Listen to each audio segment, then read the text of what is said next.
j'espère que vous allez bien. Bienvenue pour un nouvel épisode d'un live, une histoire.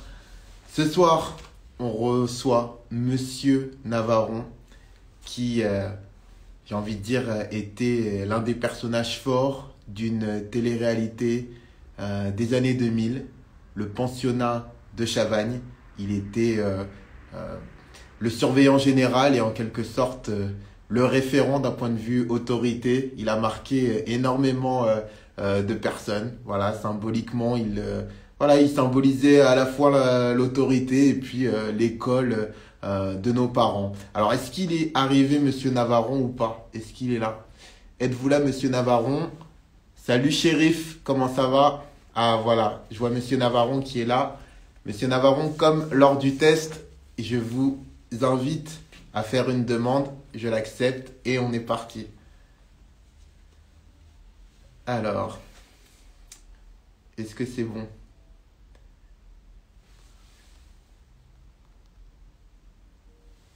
Bon, en attendant que les choses se mettent en place, n'hésitez pas hein, si vous avez des sujets, des thèmes dont vous aimeriez me parler, voilà, qui vous paraissent intéressants. Vous m'envoyez un petit message privé. Il y a énormément de sujets que j'ai envie d'aborder, qui nous touchent nous, voilà, qui touchent les autres et qui peuvent nous permettre de mieux nous comprendre. Monsieur Navarron, est-ce que vous en sortez? Oui. Ah, voilà. Voilà, voilà, voilà.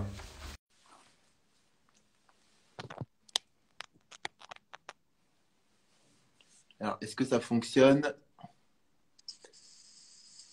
Voilà. Bonjour, Monsieur Navarron. Alors, je ne vous Bonjour. vois pas. Je ne vous vois Ah, pas. pourquoi? Bah écoutez, je ne Euh, sais pas. Il y a un écran Comme gris. ça? Là? Ah, voilà. Là, c'est mieux. Là, Là, c'est mieux.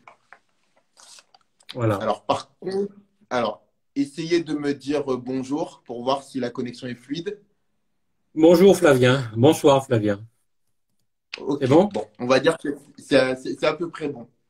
Ah, c'est à Alors, peu près. en fait, ça bug un petit peu. Lorsque vous parlez, il y a des petits, il y a des petits ralentis. Ça vient d'où? Bah, écoutez, j'imagine de votre connexion. Mais Oui, enfin, peut-être on il y va a des essayer, problèmes.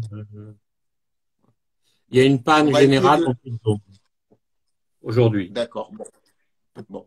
On va essayer de commencer comme ça et puis on va voir.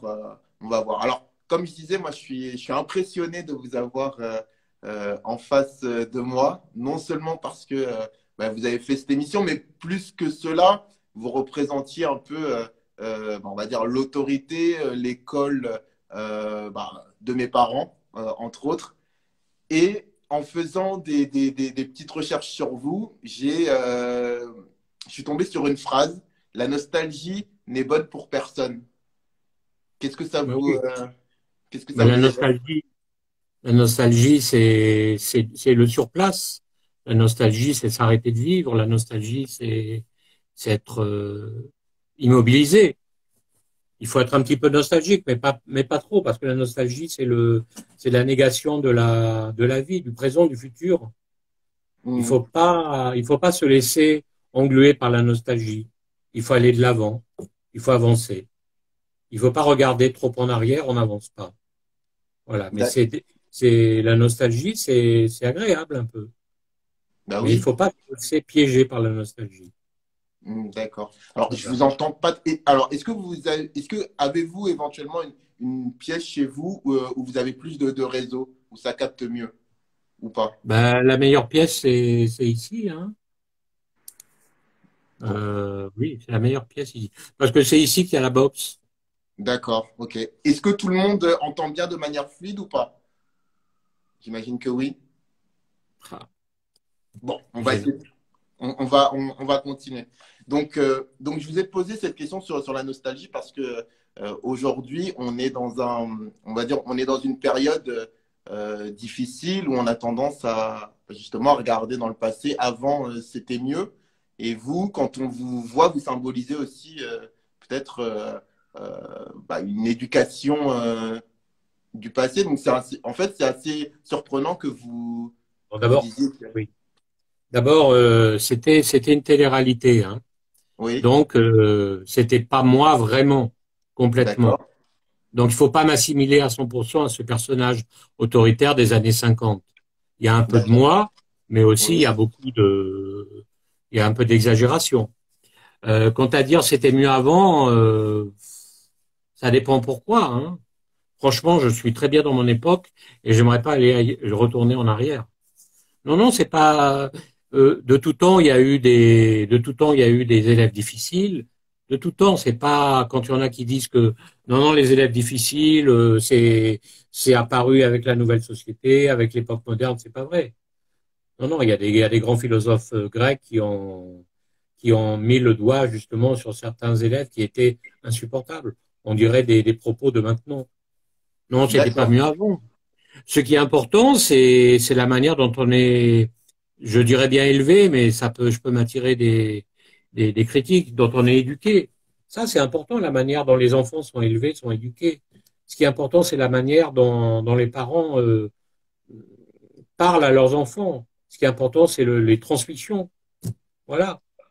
Un- Tout bêtement, un enfant qui a 10 ans va assister à une corrida et son père va lui dire, tu vois, c'est des salauds, c'est ceux qui font souffrir les animaux. Bon, ben, le petit garçon à 10 ans, il va avoir un bagage, il va avoir une valeur. Alors que si on ne dit rien à l'enfant, bon, il peut très bien trouver ça très bien, comme les animaux dans les cirques. Si on l'éduque pas, il peut dire, oh, c'est joli, ces éléphants dans les cirques, c'est mignon, ces ours qui marchent à quatre pattes sur un ballon. Parce il aura pas la maturité pour se dire, mais qu'est-ce qu'ils font là, ces animaux? Donc c'est là que l'éducation, c'est là que le rôle des parents est hyper important. Voilà. D'accord. Non, non, Et mais ça, c'est tout le temps. Voilà. d'accord. Non, mais je trouve ça important que vous commenciez par ça. Alors, du coup, euh, est-ce que vous pourriez vous présenter? Alors, et comment vous définiriez humainement parlant? Je suis un Gémeaux. Comment? Non. Je suis un Gémeaux. Gémeaux, d'accord. Et Un quelles sont les Gémeaux, donc caractéristiques? c'est-à-dire, ça me correspond assez bien, deux personnalités. J'ai un côté sombre et un côté plus qui aspire à plus de lumière aussi. Donc voilà. Mais comment me présenter? C'est un peu présomptueux. Je me présente. Je suis quelqu'un qui aime bien rigoler. J'aime bien ma tranquillité aussi. J'aime bien faire des blagues. J'aime pas qu'on envahisse mon espace vital. Et puis voilà. Je considère rien comme acquis. C'est pour ça quand les gens qui disent oh mais ça c'est blanc, ça c'est noir, ça m'agace un peu. Et puis j'aime bien les nuances et j'aime pas les extrêmes. J'aime pas les extrêmes, ni de gauche ni de droite. C'est D'accord. pour ça qu'il faut faire attention avec les réseaux sociaux. On est tout de suite catalogué, jugé, référencé, étiqueté. Donc il faut faire très attention à ce qu'on dit. Donc pour répondre à votre question, Flavien, très joli prénom d'empereur romain, eh Ah, merci. bien euh, je dirais que je suis quelqu'un de normal, un peu angoissé, comme tous les Gémeaux, assez timide, comme je vous l'avais dit lorsqu'on avait un peu préparé cette interview. Voilà, c'est pour ça que je me suis dit, mais franchement, je vois pas pourquoi je dirais oui. J'ai rien d'intéressant à communiquer. Enfin voilà. Et ce que je voudrais pas, c'est qu'on me colle cette étiquette du surveillant complètement psychorigide, perdu dans une autre époque. C'est vrai qu'il y a des valeurs que j'aime, il y a des attitudes éducatives qui me paraissent intéressantes et qui me paraissent incontournables. L'enfant roi, tout ça, bof, c'est pas trop mon truc. C'est pour ça euh, à l'époque du pensionnat, il y a quelque temps déjà, euh, j'ai été très surpris par l'agressivité des adultes, par l'agressivité des journalistes, par l'agressivité des spécialistes, notamment certaines tribunes dans Télérama qui m'ont complètement assassiné, qui ont démoli le programme, alors ils avaient rien compris en fait. Ils avaient tout pris au premier degré. Et en fait, ce qui m'a donné le plus de satisfaction et de plaisir, c'était d'entendre de recevoir les témoignages des adolescents, des plus jeunes qui avaient très bien compris que c'était un peu sérieux, mais pas trop, et ils avaient très bien compris l'humour sous-jacent de mon personnage. C'est pour D'accord. ça que les adultes oublient qu'ils ont été des enfants. C'est dommage. C'est dommage. C'est pour ça que D'accord. j'essaie de pas trop me prendre au sérieux. En Voilà. fait, c'est une question que j'avais prévue un peu plus tard, Ah. mais du coup, pourquoi avoir accepté de ne pas être vous durant cette émission? Pourquoi n'avoir pas été le vrai Bernard Navarron? Mais il y avait du vrai Bernard Navarron. Il y avait du vrai À Bernard 100%. Navarron À 100%. à 100%. Ben parce que ça aurait été anachronique. On m'a dit, voilà, vous êtes en 1950. Remarque, oui, Donc oui, en oui. 1950, Bien sûr, il y a une bien manière sûr, de parler, il y a une manière de faire, il y a une manière de bien sûr. s'habiller, il y a une manière d'appréhender la pédagogie qui ne sont pas les années 2000. Bien Voilà, sûr. c'est pour ça. D'accord. Sinon, ça aurait été ridicule. Ça aurait été ridicule de faire copain-copain avec les élèves, de faire de la démagogie. J'aurais pu, mais déjà, ça me hérisse. J'aime pas trop ça. Et puis voilà, ça correspondait pas au cadre 1950. Et puis, vous savez, les D'accord. élèves du pensionnat de Chavagne, c'était pas des rigolos, hein. C'était eux ou moi. C'est-à-dire que si ils auraient très bien pu me manger, comme ils ont mangé un peu ce pauvre monsieur Digna à la fin du deuxième pensionnat. Donc, j'avais intérêt d'être en forme, combatif et réactif, parce que les enfants Hmm. du pensionnat, c'était pas des marionnettes, c'était pas des acteurs qu'on avait briefés, ils étaient eux-mêmes. Et donc, quand ils ont vu Hmm. Navarro arriver, ils ont dit, oh, ben, celui-là, on va le faire vaciller un peu. Donc, j'ai pris à cœur, et puis peut-être parce que je suis un peu orgueilleux, j'ai pris à cœur de ne pas me laisser monter sur les pieds. C'est ce qui a donné ce personnage un peu excessif. Mais Hmm. la soirée aux étoiles, par exemple, j'ai essayé de faire en sorte d'être le plus moi-même. Voilà. Hmm. Parler des Et choses. ça a été compliqué d'incarner justement ce professeur des années 50 parce que en toute sincérité, je me suis de nouveau regardé des épisodes aujourd'hui. Euh, on y croit quand on vous voit. Enfin, c'est incroyable. Je veux dire, enfin, je ne sais pas si c'est quelque chose que vous avez préparé, répété, ou bien c'est cette partie de vous qui est ressortie, mais c'est, enfin, Il y a une part de moi, il y a une part de moi, comme vous le dites mm, depuis tout à l'heure. Il y a une part de mm, moi. mm, J'ai travaillé dans un collège difficile, perdu dans la montagne, dans la neige, isolé, où il y avait des élèves très très difficiles. C'était le collège de la dernière chance et ça a forgé ma manière de faire. Là, c'était des élèves mm, qui étaient vraiment au bout du bout de l'autorité. Et donc, mm, ça m'a donné la capacité d'essayer de survivre parmi eux. Et ça s'est retranscrit dans la terralité, dans le pensionnat. Donc il y a une part de moi qui est vraie aussi. Parce que aussi, c'est vrai, j'aime pas qu'on marche sur les pieds, j'aime pas qu'on me réponde, j'aime pas, je me sens vexé, attaqué, diminué. Je suis pas mm. du genre à dire, mon enfant, je vais faire de l'écoute active, ce que tu me dis me peine beaucoup, mais je comprends. Non, je vais lui dire, stop. Voilà. Et puis après, quitte à revenir après, plus, voilà, mais c'est vrai. Puis c'est vrai que j'ai peut-être un sale caractère, au fond. Bah, disons que je suis plutôt ours. Je suis plutôt bougon et voilà. Voilà. Mais ma caractéristique principale, c'est la timidité. En fait, je suis très, très, D'accord. très timide et j'ai du mal à m'exprimer en public. Mais comme Et pour cette télé-réalité, comment?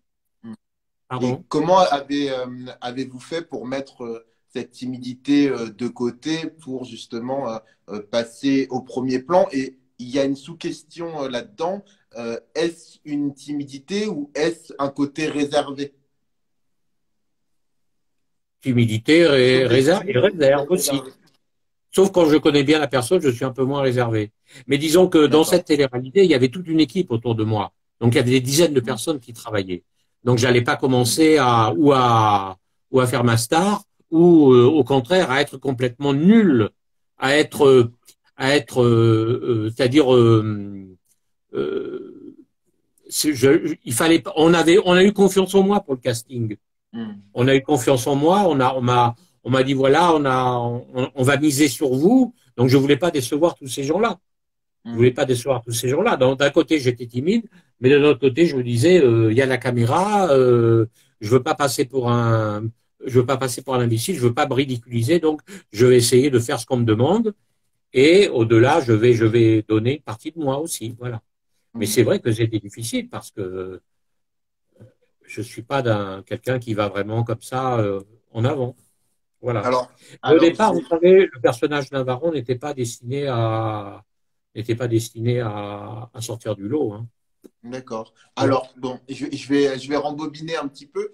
Qu'est-ce qui a poussé le timide que vous êtes à passer un casting pour une éventuelle émission de télévision? Est-ce que c'est cette part également de vous qui peut-être a envie de pas de se griller Ben, un alors, c'est un détail tout à fait matériel et intime aussi, donc je ne sais pas si je vais le dire. Voilà, au collège où j'étais, il y a la secrétaire avec qui je m'entends très bien qui m'a dit, voilà, écoute, il y a une demande de casting pour telle émission. Je lui ai dit oui, bon, écoute. Et puis, il se trouvait, parce qu'il fallait aller à Paris. Moi, je suis un provincial, un auvergnat, un rural, un taiseux. Je sors pas comme ça de ma tour d'ivoire, donc il fallait monter à Paris. Il se trouvait que le jour du casting, 2 heures avant, j'avais donc un rendez-vous à Paris pour, euh, bon, à l'hôpital de la Pitié-Salpêtrière, qui devait me révéler des choses pas très sympathiques sur ma santé. D'accord, Donc, j'ai profité de ce rendez-vous pour caler ce rendez-vous de casting. Voilà. d'accord. Sinon, moi, me serais jamais inscrit là-dedans. Voilà, donc je suis allé au casting, et puis c'était un monde tout à fait inconnu pour moi. On m'a dit asseyez-vous, et puis il y avait une caméra en face de moi, un garçon en face de moi, très sévère, une autre femme très sévère un peu plus loin, une caméra qui tournait. J'étais assis, ils m'ont dit voilà, il y a un élève qui a été renvoyé il y a un élève qui a été renvoyé de sa classe parce qu'il a été grossier avec son professeur. Donc à vous de réagir.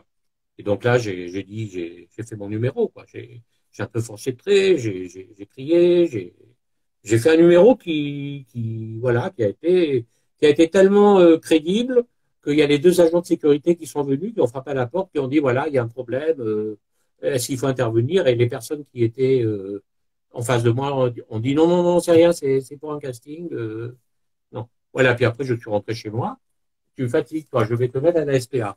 Je vais je suis rentré chez moi, puis j'ai pu penser à l'affaire. Et 15 jours après, on m'a appelé, on m'a dit voilà, on vient vous chercher le 1er juillet, non le 10 juillet, puis vous allez tourner pendant 2 mois. Et D'accord. là, j'ai réalisé que j'ai commencé à avoir peur en me disant mais où est-ce que je me suis fourré, pourquoi moi? Voilà, et c'est parti comme ça. D'accord. Hein, qu'est-ce qu'on pense? Qu'est-ce qu'on pense, toi? Voilà. Ok.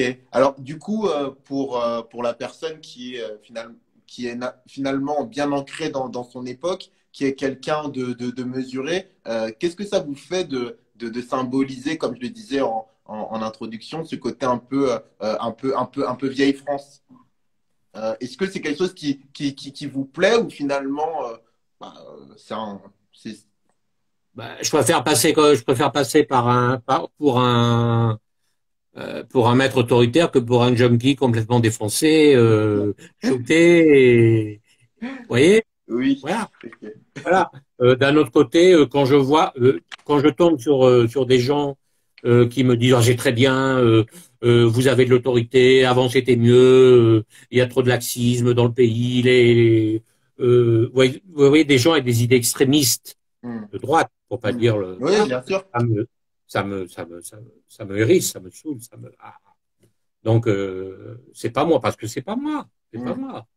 Hmm. J'ai des idées aussi, j'ai des convictions politiques, Hmm. mais que l'on me catalogue comme quelqu'un qui a des idées politiques d'extrême droite avec des penchants pour des idées qui me donnent la nausée. Non, non, non, non, non, non, ça non. Voilà, ça me fait pas plaisir. Hmm. Mais ça me fait plaisir quand, enfin, ça me fait plaisir. C'est agréable quand des gens me disent, oh, on a bien rigolé parce que Hmm. on a bien fait marrer. Ok. Voilà. C'est toujours, mais sinon c'est toujours triste de tomber sur des gens qui vous disent, qui vous considèrent comme quelqu'un d'extrémiste et de raciste et Hmm. vous voyez?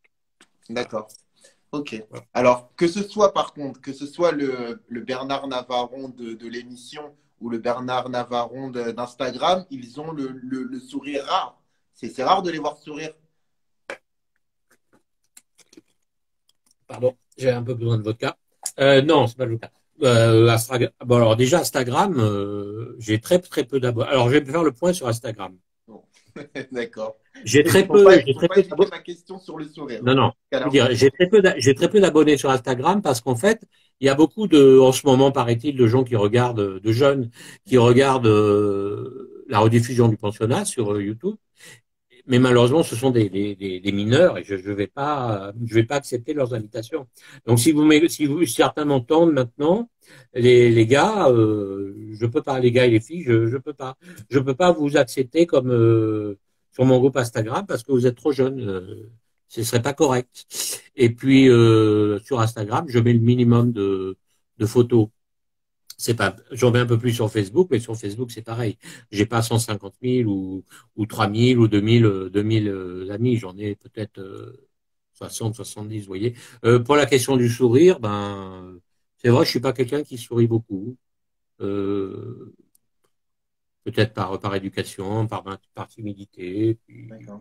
Puis, Enfin, je sais pas, moi, ça m'a surpris parce que vous portez des habits colorés qui, justement, vos habits sourient. Vous faites des petites blagues, ça sourit. Vous prenez une pose assez distinguée. Et finalement, il y a pas de sourire.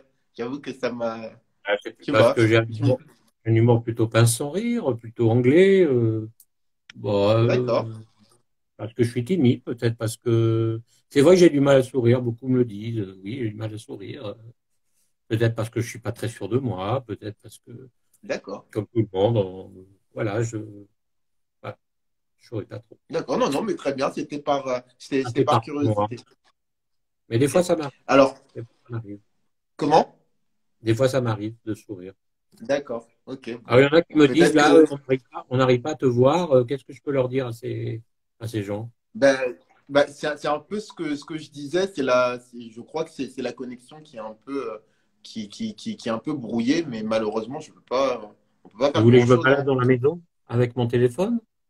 Bah, j'ai envie de dire, si vous savez enfin, s'il y a un endroit enfin, où ça capte Non, le mieux, meilleur endroit, c'est forcément. là. Le Ok. meilleur endroit, c'est là.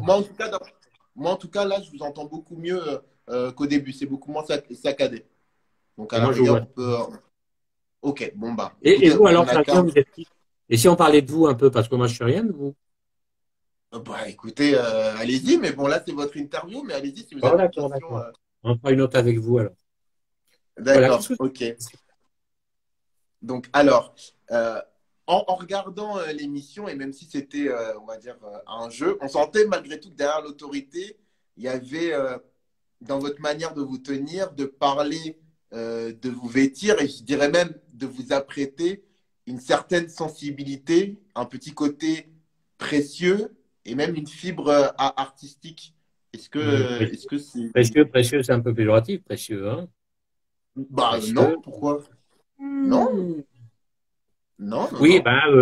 ben, déjà dans la télé-réalité, les costumes étaient imposés, c'était l'époque.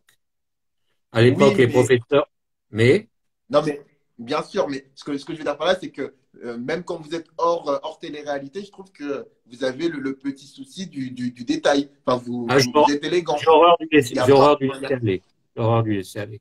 Même pour sortir les Comment? poubelles, j'ai horreur du laisser aller. D'accord. Non, même pour sortir mes poubelles, je suis présentable. Et puis n'oubliez jamais une chose, ça je l'ai dit une fois pour les filles, mais c'est valable pour les garçons aussi. Ne sortez jamais, jamais, jamais, ou ne sortez que comme vous devez vous habiller pour sortir, comme si vous alliez rencontrer votre ex ou la femme de votre ex, vous voyez, des choses comme ça. il faut toujours être au top. Moi, je pense, quand je vois je vais me faire taper dessus, des mémères en jogging, et en savate qui traînent dans la rue, bon, non, non. À la Oui, rigueur. donc pour répondre à votre question, je sais pas, puis ça peut être une carapace aussi, peut-être une protection. Ah, peut-être, peut-être, peut-être. Et puis je sais pas, j'ai le sens de l'esthétique, enfin, Mais et c'était pas une mais critique, toi? C'était pas une pour le critique. pensionnat, ah non, non, mais je le prends pas comme une critique. Pour le pensionnat, oui, fallait être habillé correctement. Euh, à propos de l'enseignement, c'est un sujet tellement sensible que je vais faire attention à ce que je vais dire. Il y a des profs, ils sont habillés comme des sacs à patates, ou ils sont habillés pour plaire. Ils sont habillés pour plaire à leurs élèves. Mais en Mm, fait, les élèves, en face d'eux, ils n'ont pas besoin de quelqu'un qui leur ressemble. Ils ont besoin d'un exemple, d'une autorité, d'un pivot, d'une référence. Donc, quand ils voient leur prof, par exemple, qui est habillé comme eux, avec des vêtements de jeunes, et ben en fait, ça fait l'effet inverse, je trouve. mm.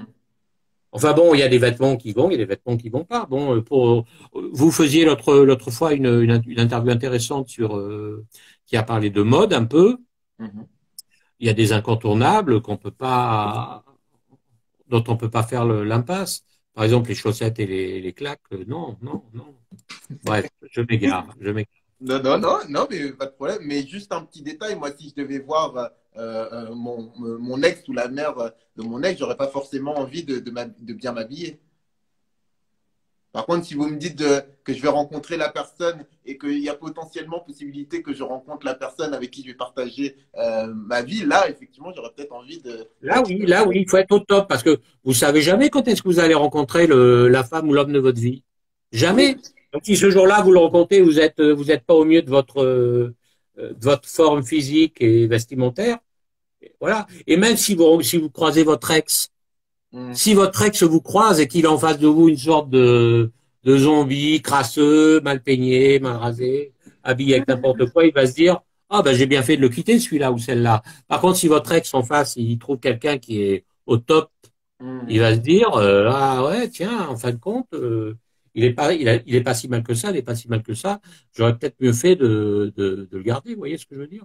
Bon, enfin bon, Non, non, mais écoutez, pourquoi c'est pas, sérieux, hein. je vous inviterai pour le prochain débat mode. Alors, Non, c'est important là, c'est important les vêtements. Il faut pas en faire une obsession, mm, mais c'est important. Il faut avoir un fond. Il faut mm, avoir un fond de garde-robe et puis après, voilà. mm. Enfin bon. Alors, qu'est-ce qui vous a donné l'envie de faire le métier de surveillant général? Euh, eh ben avant, j'étais dans la marine nationale. J'ai fait 2 ans dans la marine nationale. J'ai travaillé un peu dans les assurances et puis j'ai trouvé que c'était un monde oh là, je suis désolé de dire ça en public, de voleurs. Mm, Parce qu'à l'époque, on me disait d'assurer des familles sur le risque éventuel au cas où ils auraient un enfant qui aurait pu développer une maladie génétique. mm.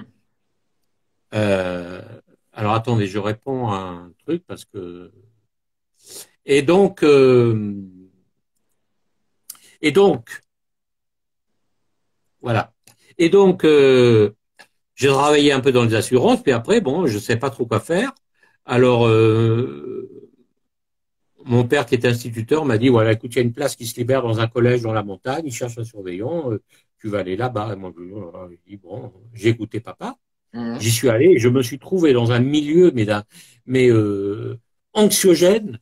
C'était des adolescents, donc c'était le collège de la dernière chance. C'était hyper dur. C'était très très dur. Ils avaient déjà brisé 3 surveillants. On Mhm. était au mois de janvier. Je suis rentré au mois de janvier. Avant moi, ils avaient brisé 3 surveillants. Et donc ils en étaient pas à leur coup d'essai. Donc ils m'ont tout fait. Ils ont essayé des chahuts, tout ça. Et moi j'ai pas là mon côté prétentieux ou mon côté vaniteux a pris dessus et je me suis dit mais c'est pas je veux pas me laisser faire, je vais pas me faire marcher sur les pieds et donc j'ai fait tout ce que j'ai pu pour comme ils disent, j'aime pas ce terme parce que c'est un peu galvaudé, j'ai tout fait pour me faire respecter et puis voilà, ça a marché. Bon, et puis d'année en année mon assurance s'est affirmée. Et puis j'ai trouvé ça intéressant parce que j'aimais bien ce milieu-là. C'est intéressant de fréquenter des jeunes parce ils sont frais, ils ont ils ont des idées intéressantes, et puis on peut leur apprendre plein de choses, et puis c'est un milieu que j'aimais. Et puis en fait, et puis j'avais aussi le désir de les aider parce que c'était des ados, filles et garçons qui étaient vraiment, qui étaient malmenés par la vie, quoi, qui étaient dans des situations, mais même en imaginant le pire, c'est encore au-delà de la réalité. Donc ça m'a plu, je me suis incrusté, j'y suis resté une vingtaine d'années. Après, j'ai passé une licence des sciences de l'éducation et je suis devenu documentaliste. Et puis voilà. Mhm. Et puis après, bon, il y a eu cette foutue maladie qui m'empêchait de courir après les élèves pour les frapper. Donc c'était ennuyeux parce que je ne pouvais plus les attraper. Donc j'ai dû changer. Voilà. Donc ce qui m'a plu pour répondre à votre question, je vais dire ta question pour répondre à votre Vous question. pouvez me Ben, tutoyer, hein. j'aime bien ce milieu. Ils sont drôles. Ils sont souvent cruels. Ils sont souvent très méchants. Mais la majeure partie du temps, ils sont plutôt en souffrance. Mhm. Surtout, je suis pas du genre à dire, ah, les pauvres petits, il faut les écouter. Non, il faut les écouter, mais il faut aussi qu'ils écoutent. Mhm. Il faut qu'ils enregistrent, il faut qu'il y ait des exemples. Mhm. Et Voilà. euh, est-ce que vous mettiez une distance entre eux et vous? Enfin, quel était votre rapport avec eux? Est-ce que vous étiez, on va dire, le surveillant grand frère? Est-ce que vous étiez quelqu'un de relativement distant, symbole de l'autorité uniquement? Quel genre de surveillant vous étiez? Je suis pas du tout genre grand frère, copain. Non, non, non, non, non, non, non. Il y avait une distance. Ils me vous voyaient. Mhm. Vraiment certains qui étaient là depuis 4 ans, il me tutoyait, bon, ça allait, mais le vouvoiement. Et puis non, j'étais pas grand frère parce que ils ont pas besoin d'un grand frère. Ils ont besoin de quelqu'un qui, lorsqu'ils ont un problème, ils ont besoin de quelqu'un qui soit une référence, qui puisse les soutenir, qui puisse les rassurer. Mhm. Ils n'ont pas besoin d'un copain. Des copains, ils en ont. Et puis, ça m'a toujours un peu agacé le fait de faire copain-copain avec les ados. Enfin, au début, en tout cas. Non, D'accord. non, donc pour répondre à ta question, j'étais pas, non, non, pas grand frère. Déjà parce que ça correspondait pas à ma sensibilité. Je suis assez timide et j'exprime peu mes sentiments. Surtout, si j'exprime mes sentiments les plus mauvais, mais mes sentiments un peu sentimentaux, l'amour, tout D'accord. ça, la tendresse, non. Ou alors il faut vraiment que, voilà, Travailler au corps. voilà, c'est ça. Faut D'accord. vraiment. Et aujourd'hui, et d'ailleurs, j'ai été moi-même surveillant dans un collège. C'est une responsabilité qu'on a tendance à donner souvent à des jeunes, pas forcément expérimentés. Euh, Alors c'était dur, hein, oui, enfin, qu'est-ce que vous en pensez du de, fait du fait qu'on donne le poste de surveillant finalement à des jeunes qui sont pas forcément adaptés pour ce poste. Enfin, moi alors, j'ai l'impression qu'on Alors, ce que j'en pense, mais oui, ça risque de faire polémique aussi, on pourrait dévier sur les profs. d'accord. On bombarde surveillants des jeunes qui sont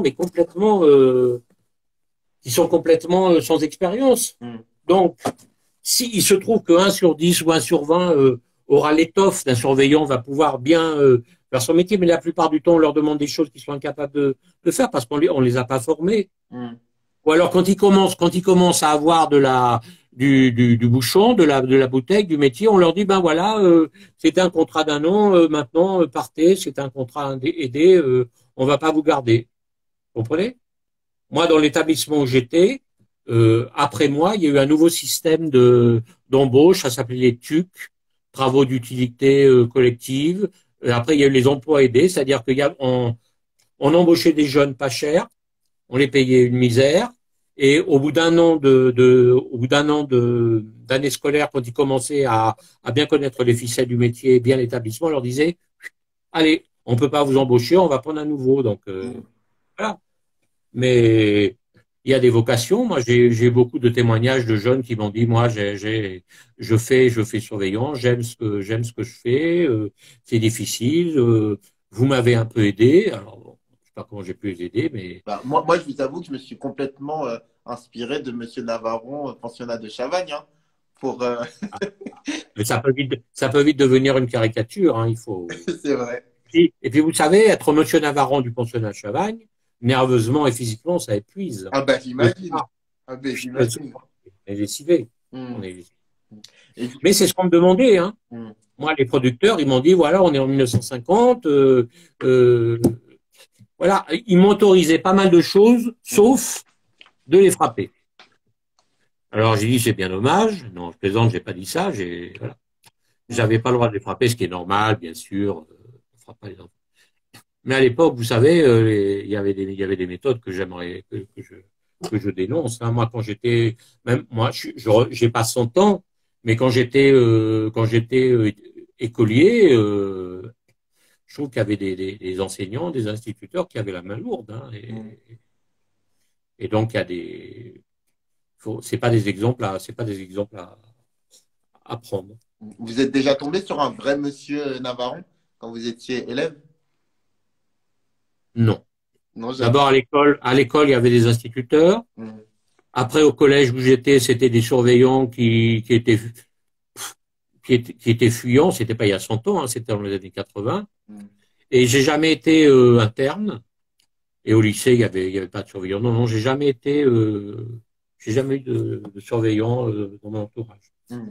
Ah, dans le collège où j'ai travaillé, il y a des élèves que j'ai connus qui avaient 13, 14, 15 ans. Ils ont maintenant 46, 47 ans, mais ils sont devenus des amis. Ils se remémorent des périodes du collège. Donc, ce qui prouve bien qu'on n'a pas complètement échoué. D'accord. Très bien. Et d'ailleurs, quelle est votre vision et votre rapport à l'éducation? Ouh. Mon rapport à l'éducation, ben, j'espère que les élèves tombent le plus souvent sur des professeurs, sur des enseignants passionnés qui Hmm. aiment ça, qui font pas ça parce qu'ils n'ont pas trouvé autre chose à faire. Ou ça c'est hyper important, c'est hyper important. Donc voilà ce que je leur souhaite. Ce que je pense de l'éducation, c'est il faut que l'éducation soit dispensée par des gens qui ont le feu sacré, qui ont la foi et qui ont les connaissances aussi. Voilà. Je pense que le niveau a baissé. Le niveau a baissé. Alors, certains syndicats diront que non, parce qu'il ne faut pas le dire, mais moi je dirais que le niveau a baissé. Je dirais qu'il y a des injustices aussi familiales, mais ça, il y en a toujours, il y en a toujours, il y en aura toujours. Cela dit, à propos il y en a, ils disent, oui, à cause du confinement, il y en a qui n'ont pas, je reviendrai, hein. Il y en a qui n'ont pas les mêmes chances que tout le monde. Mais enfin, les parents, qu'est-ce qui empêche un parent de dire à son fils ou à sa fille, de faire preuve d'autorité, de lui dire non, tu arrêtes de jouer, tu bosses. Ou si moi, qui n'ai pas, j'ai pas le bagage intellectuel et professionnel suffisant pour te faire progresser, je vais tout faire pour faire en sorte que tu progresses. Et on va le diriger vers des bibliothèques, on va le diriger vers des gens qui ont la science. Je crois que ne font je crois que les parents ne font pas tout ce qu'ils pourraient faire et ce qu'ils devraient faire pour leurs enfants. Hmm. Alors on va me dire oui, mais vous vous rendez pas compte, ils travaillent. Comment vous pouvez dire ça? Les parents travaillent. On peut pas faire. Ce sont les gens qui ont beaucoup d'argent qui peuvent payer des enseignants à domicile. Non, non, je suis pas d'accord. Hmm. Je crois que tout le monde a, au départ, surtout avec l'école de la République, on a les mêmes chances. Et après, c'est une question d'éducation. Il faut qu'il y ait un tilt quelque part. Il faut qu'il y ait un déclic. Et au lieu de boire des bières, bon, c'est une caricature. Au lieu de boire des bières sur le canapé en regardant le foot ou en regardant des émissions un peu creuses, on pourrait dire bon, ben quand même, je vais faire une balade avec mon fils, je vais l'emmener au musée, on va voir une expo, je vais discuter avec lui. Mais bon, c'est difficile, l'éducation, c'est difficile. Hmm. C'est quoi la question? C'était ce que je pensais de l'éducation. Bah, quelle est votre Euh, vision et votre rapport à l'éducation? Ben, mon rapport à l'éducation, c'est que je suis un peu atterré quand je vois le comportement de certains enseignants je sais pas, pour moi, l'enseignement, c'est quelque chose de sacré. Et on parlait des vêtements, ça peut commencer aussi par la tenue. Mais si vous commencez à parler de la tenue dans l'enseignement, tout de suite, on va vous dire, ah, l'uniforme, il est pour uniforme, c'est un rétrograde, c'est un facho, c'est un réac, il faut les uniformes. N'empêche que quand tout le monde avait sa même blouse dessous, on ne savait pas s'il avait un truc Bref, j'étais en train de dire quoi? Oui, oui, l'image de l'enseignant, c'est important. L'image de l'enseignant, c'est important. Et il faut que l'enseignant il arrive à vaincre la peur parce que être devant une classe, les parents se rendent pas compte d'être devant une classe, mais c'est un stress mais monumental. Moi, j'ai dirigé des études. Ils étaient 70 devant moi en études du soir. Ça aurait pu être le chahut. Ils auraient pu me laminer. Un ou deux auraient commencé à faire le chahut.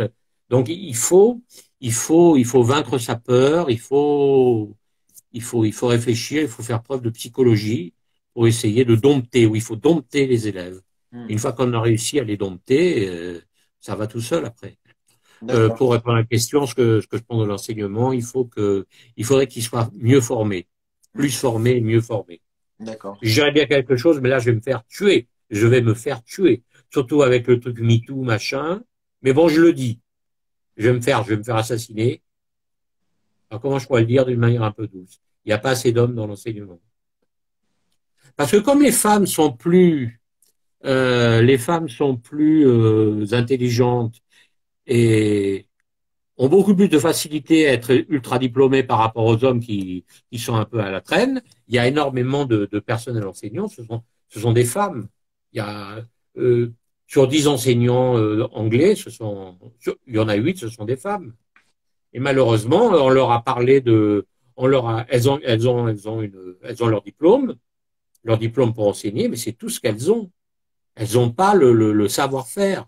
Elles savent pas, on leur a pas appris, pour revenir à ce que je disais il y a 2 secondes, on leur a pas appris comment appréhender une classe. Ça ne suffit pas d'avoir un diplôme.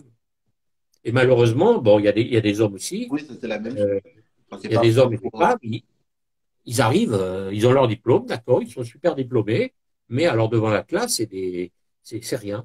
Et là, Hmm. c'est là qu'il faudrait, au lieu de les condamner, il faudrait leur apporter quelque chose, une formation. Alors on va me dire, oui, mais il y a des formations, vous racontez n'importe quoi, il y a des formations. Non, il y a des formations minimalistes. Deux, Ok, trois jours. ok, Comment être devant une classe? Oui, voilà, oui. ok.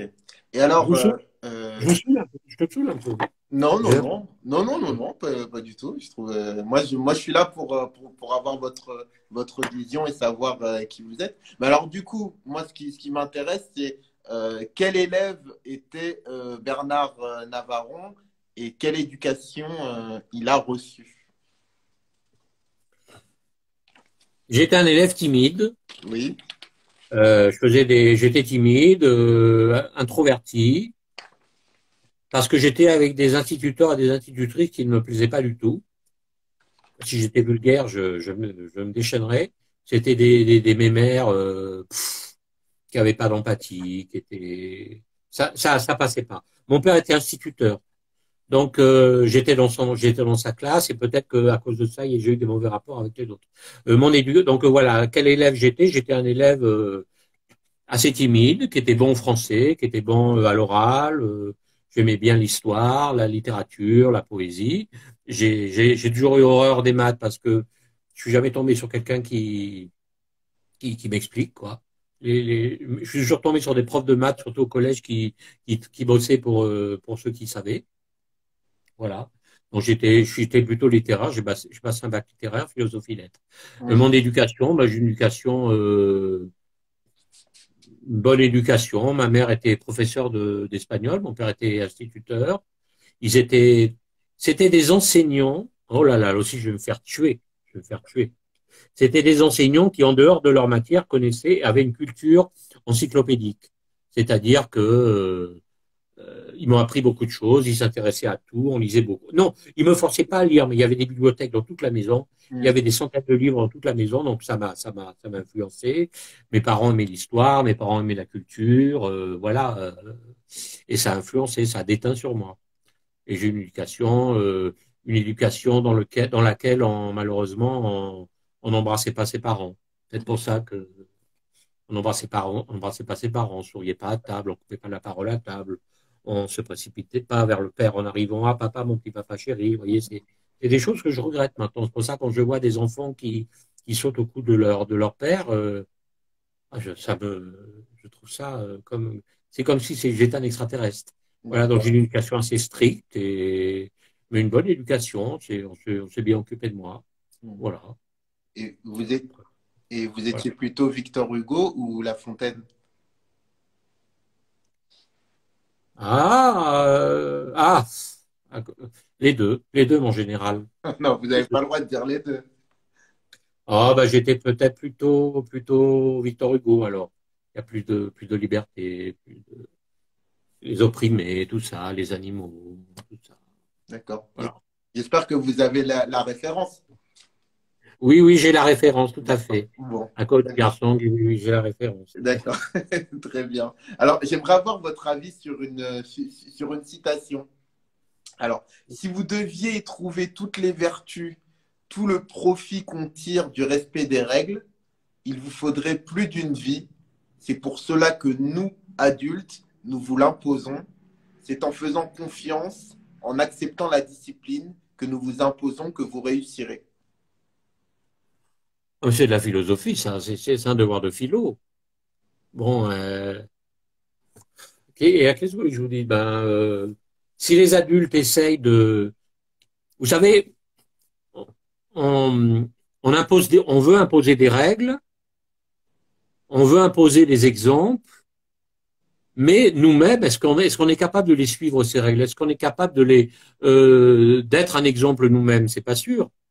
C'est pas, mais donc, on les donne ces exemples, on impose des règles, on dit tu vas faire comme ça parce que c'est la meilleure chose, même si au fond de nous, ou même si nous, on n'arrive pas, on n'arrive pas à suivre ces règles.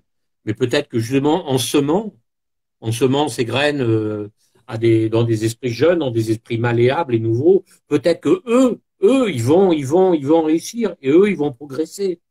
Eux, ils vont aller plus loin que nous, peut-être. Hmm. Mais bon, c'est un sujet de philo, il faudrait que je bosse. Hein, moi, Bon, ok. je sais. Je vous laisse mûrir Oui, oui, le sujet. oui. Alors, peut-être pour revenir à une question bon, qui peut-être apparaît plus simple dans la forme et peut-être pas dans le fond, euh, votre définition de l'autorité, c'est quoi? C'est quoi l'autorité? L'autorité, Hmm. c'est le calme. L'autorité, c'est la pondération. L'autorité, c'est le silence. L'autorité, ou alors ça peut être un éclat, mais l'autorité, c'est la grandeur. C'est, c'est, c'est le respect inné. L'autorité, c'est comme une statue en bronze, vous voyez. L'autorité, c'est pas des mots. L'autorité, c'est pas trop de gesticulations. L'autorité, c'est peu de mots et c'est peu de manifestations physiques, l'autorité. L'autorité, c'est quelque chose de, c'est très difficile à avoir, l'autorité. L'autorité, c'est pas ce qu'on pourrait s'imaginer. L'autorité, c'est pas crier, gesticuler dans tous les sens et engueuler les gens et, non. Non, c'est pas l'autorité, ce serait plutôt de la panique, la faiblesse. L'autorité, c'est quelque chose de, c'est la statue du commandeur, un peu. L'autorité, c'est quelque chose qui vous coupe, qui vous laisse sans voix, Qui vous qui coupe toutes vos envies de rébellion, de toutes les velléités de choses négatives. Hmm. Vous voyez? Ok, non, non, mais très bien. Et vous avez déjà commencé à répondre à la question suivante, mais l'autorité peut-elle s'exercer sans violence? Alors, pas vous. Absolument, absolument. Ah oui, absolument. Et la véritable autorité n'a besoin a besoin de très très peu de choses. La véritable autorité, ça peut être un mot, un regard, un geste, euh, une attitude, un comportement. Oui, oui, ça peut être très minimaliste, l'autorité. Il faut l'avoir, il faut l'avoir. Plus ça dure, moins on est autoritaire. Plus ça s'étale dans le temps, dans l'espace, dans le mouvement, dans les paroles, plus l'autorité est faible. Alors, Il me semble. C'est pour ça que l'autorité, c'est difficile. Hein. C'est difficile. Tout le monde n'a pas cette autorité. Hein. et Il y a pourquoi, il y a et, des autorités malsaines, il y a des autorités bénéfiques. Oui, et pourquoi le corps enseignant, les parents ont de plus en plus de mal à exercer l'autorité comme si, euh, enfin, c'est pour ça que je vous posais cette question de est-ce que l'autorité est nécessairement liée à la violence? Parce que comme on essaye de rejeter au maximum la violence de notre société, on a la sensation que autorité et violence vont de pair. On a l'impression que, en tout cas, je pense qu'il y a beaucoup de parents qui ont peur euh, d'être violents en étant autoritaires. Je ne sais pas si vous voyez ce que je veux dire. Oui, oui, oui, oui. Ben, quand la violence intervient dans l'autorité, c'est que l'autorité, quelque part, elle est mise à mal. Hmm. Quand on use de violence, c'est l'échec de l'autorité. Bien sûr. Alors, je vais peut-être repréciser ma question qui n'était pas claire. Mais lorsque, par exemple, un parent ou un enseignant va mettre un cadre très, on va dire, relativement strict, on va dire, le sens commun va appeler ça faire preuve d'autorité. Et pour beaucoup, mettre un cadre, mettre des contraintes, ça sous-entend une certaine violence. C'est être violent par rapport à l'enfant, violent, pas Oui, forcément physiquement, mais psychologiquement. mettre un cadre, oui, ça sous-entend une violence et c'est difficile à mettre en place. Mm, C'est beaucoup plus facile de laisser couler que de restreindre la liberté de l'enfant, de l'adolescent, de lui imposer des règles. C'est difficile pour l'adulte qui fait ça. Parce tout de suite, il rentre en situation conflictuelle. mm, C'est plus facile de dire oui, mon chéri, fais ce que tu veux, oui, je suis d'accord. Par contre, quand on dit non, eh ben, ce non, il faut l'assumer. Quand on dit non à un enfant ou un adolescent, c'est lourd de conséquences. L'enfant, généralement, il va pas dire d'accord, je suis d'accord. Il va contrer, il va se rebeller, il va aller contre ce non. Donc évidemment, ça induit une violence, le fait d'instaurer une autorité, le fait d'imposer des règles dans le climat, dans le contexte parent-enfant. Tu me parlais de ça un peu plus. mm. Oui, oui, et ça demande des efforts. Ça demande des efforts. C'est pour ça que il faut se confronter. La confrontation entre les parents et les enfants, c'est quelque chose qui demande beaucoup de temps, beaucoup de patience et de l'énergie, et puis qui ne donne pas ses fruits tout de suite. Il ne donne pas ses fruits tout de suite. On Mm. a beau dire à l'enfant, tu verras, tu m'en veux maintenant, mais plus tard, tu me remercieras. Oui, mais peut-être, c'est plus tard.